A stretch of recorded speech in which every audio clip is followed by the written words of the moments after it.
Liz Garbus, the director of 5 of the 6 Netflix docuseries Harry and Meghan, has hit out at the palace, according to Sky News Australia, claiming that Buckingham Palace has tried to discredit the series.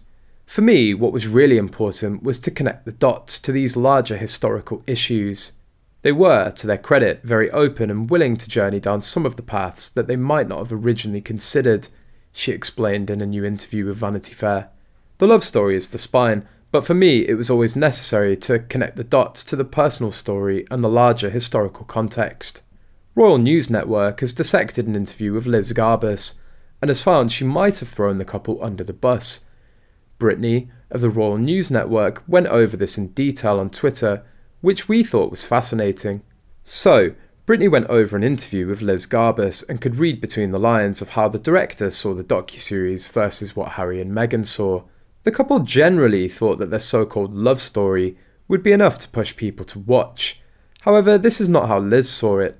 Now, she's a professional filmmaker who's done a ton of docuseries over a 25-year career. She knew the subject matter was dull, but she went along. Why? We've heard that she was also associated with Pearl, the animated series that Meghan was involved with that got axed by Netflix. In all honesty, Romeo and Juliet had a better love story than Harry and Meghan, despite the tragic ending. If Brittany's commentary is anything to go off of, it looks like Liz saw that Harry and Meghan's love story was only fascinating to them. Yet she slams the palace for not responding when they did what they were asked for verification and didn't get a response. That says a lot. Liz also appeared to see that Harry was as dumb as a box of rocks, and Meghan was a social climber. What she's doing now is essentially damage control for the Sussexes because the docuseries didn't perform as well as they believed it would. Do we think that Netflix fudged the numbers? Hell to the yeah! Spotify did it to make it appear that Meghan's podcast was successful as well. Ultimately, why Liz Garbus decided to stay working with the Sussexes is a mystery to anyone. Meanwhile, royal commentators Shannon Felt and Spence claimed Harry's memoir Spare undid all of the goodwill he and Meghan Markle built with the Netflix docuseries. She claimed, "The question is, what about an actual brand? The book has definitely hit their brand hard.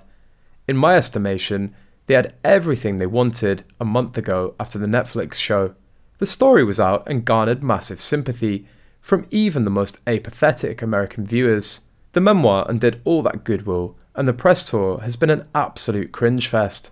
Felt and Spence also noted the couple appears to have adopted a 3-pronged strategy that could see them pursue their own separate brands as well as a joint one.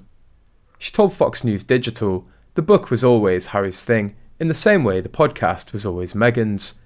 We didn't see him in podcast promotion. Their PR strategy has never made sense to me, but they're clearly trying to build a Harry brand and a Meghan brand, as well as a Harry and Meghan brand."